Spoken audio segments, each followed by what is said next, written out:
My name is Emily Jones, and this is my story. It's May 2025, New York City. I'm 28, single, working long hours in marketing, and honestly, feeling pretty lonely. One rainy Tuesday night, I'm scrolling through Tinder, not expecting much. Then I see him, Ryan Smith, 32, petroleum engineer working in Dubai, about to come back to the States.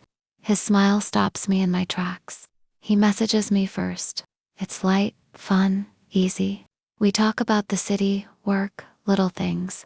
For the first time in months, my phone feels exciting instead of just a distraction. The next few days, we message constantly. Good morning texts with photos of the Dubai skyline.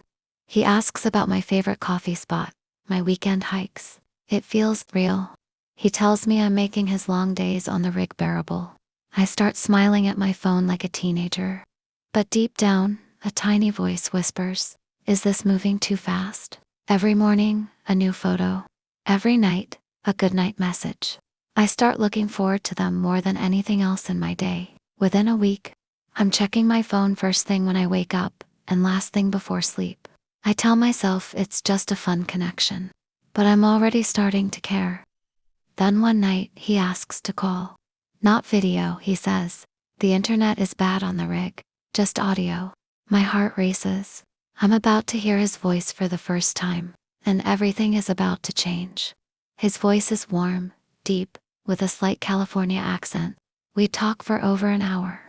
He laughs at my stories, remembers details I mentioned days ago. It feels like we've known each other forever. He tells me about life on the rig, the heat, the long shifts, how lonely it gets.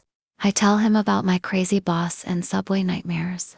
For the first time in years, someone really listens. After just a week and a half, he says it, I think I'm falling for you. My stomach flips. I know it's fast, but I say it back. I feel the same, Ryan. I tell my best friend Sarah everything. I'm gushing. She smiles but warns me, he sounds perfect. Maybe to perfect it. You've never seen him on video. I brush it off. I don't want anything to ruin this feeling. He starts sending little poems he says he wrote for me. They're sweet, maybe a little cheesy, but they make my heart melt. I catch myself daydreaming about meeting him. Walks in Central Park, weekend trips. A real relationship. I haven't felt hope like this in so long. He even sends a family photo to prove he's real. It looks genuine. I let my guard down completely. By mid-May, New York is beautiful, and so is my mood. I feel lighter than I have in years. Then one evening, everything changes. A message comes in. Emily, I need to talk. Something's wrong. My heart drops. What could possibly have gone wrong? By now, Ryan and I are saying I love you every day. It's only been 2 weeks, but it feels like months. He calls me his soulmate, his future wife. And honestly, I believe him. He talks about our future like it's already happening. Weekend getaways to the Hamptons. Trips to Europe together. Even little things like cooking dinner on a quiet Sunday night. I'm completely distracted at work. I check my phone every few minutes.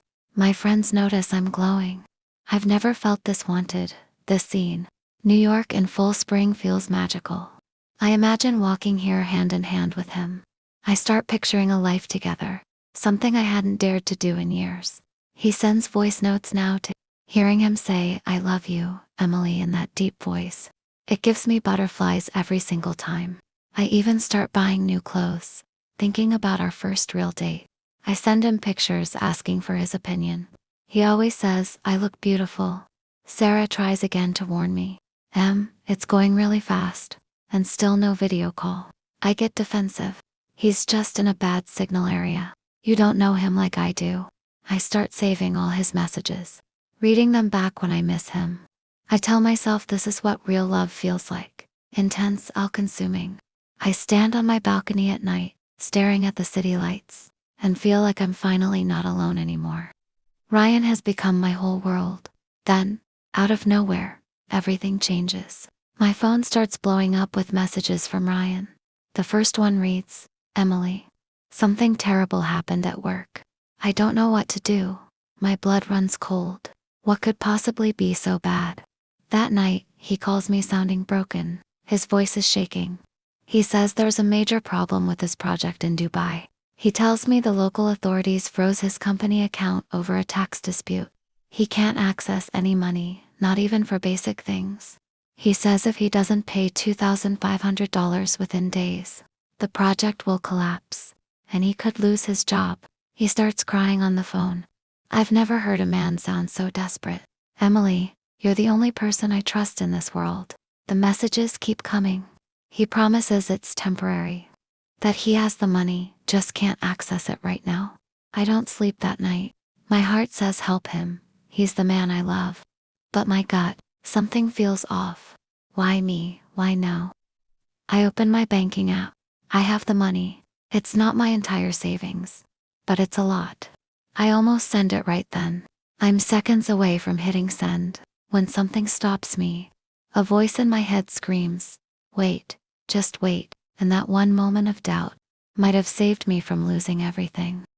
The next few days are torture. Ryan keeps messaging, pleading, promising, saying how much he loves me. I open the transfer screen over and over. I'm this close to sending the money. His messages get more urgent. He says the deadline is tomorrow. That if I don't help, he'll be stuck in Dubai for months. My heart breaks hearing him so hopeless. I reread our old conversations, all the I love yous, the future plans. How can this be fake? But then Sarah's warnings echo in my head. I feel so confused, so torn. I finally call my mom and tell her everything. She's direct. Emily, this is exactly how scams work. You've never met him. Don't send a single dollar. That night, I can't sleep. I start searching online. Story after story. Women losing thousands, even hundreds of thousands, to men they fell in love with online. Sarah comes over the next day. She takes my phone and says, let's check his photos. Just to be sure, I'm scared of what we might find. We upload his pictures to a reverse image search, and there it is. The exact same photos on scam report sites, used by scammers all over the world. My world collapses. Everything was a lie. The poems, the family stories, the love, all scripted to manipulate me. I feel stupid, heartbroken, betrayed. But I'm not done yet. I decide to confront him. I type the message that could end it all. I know the truth. Your photos are fake. Do I hit send, or let it go? I hit send. My heart pounds as I wait for his reply. At first, he denies everything. No, Emily, it's a mistake. Someone stole my photos. He tries every trick. Denial, guilt, anger. But I keep pushing. I send him links to the scam reports with his exact photos. I dig deeper. His entire story matches word for word with scripts scammers use. The oil rig job, the tax issue, even the poems, all copied from scam templates. Then, silence. He blocks me everywhere. No explanation, no apology. Just gone, like I never mattered. I break down, not just because I almost lost money, but because I truly believed someone loved me. The loneliness hits harder than ever. But I refuse to stay silent. I report him to the FTC and other scam warning sites. If my story can help even one person, it's worth it. The pain doesn't go away overnight, but slowly, I start healing. I delete the apps, focus on real-life friends, and remind myself, I dodged a bullet. I write down everything that happened, not to dwell, but to learn, to remember the red flags I ignored. And now, months later, I'm ready to tell my story. Not as a victim, but as someone who survived. Because if I can help you avoid this pain, then something good came out of it all. After the shock wears off, the real healing begins. It's not easy. Some days the betrayal still hurts, but I refuse to let it define me. I delete all the dating apps. No more swiping, no more strangers. I need time to trust again, starting with trusting myself. I lean on my real friends, Sarah, my mom, my coworkers. We go out more. I laugh again, real laughs, not just emotions. I get back into running.